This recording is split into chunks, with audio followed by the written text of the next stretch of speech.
Welcome back to another technical deep dive here in the debug zone. Today we're tackling a big question and breaking it down with insights from other users.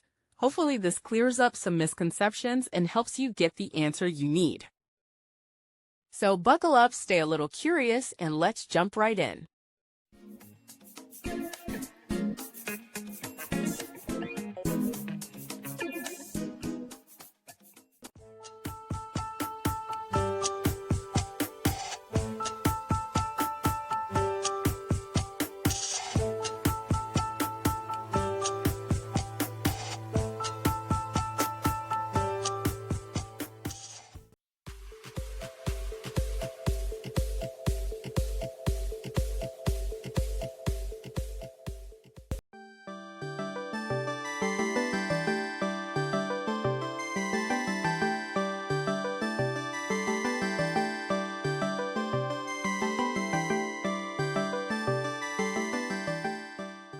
And that's a wrap.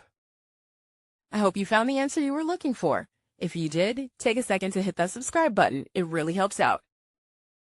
And let me know in the comments which solution worked best for you.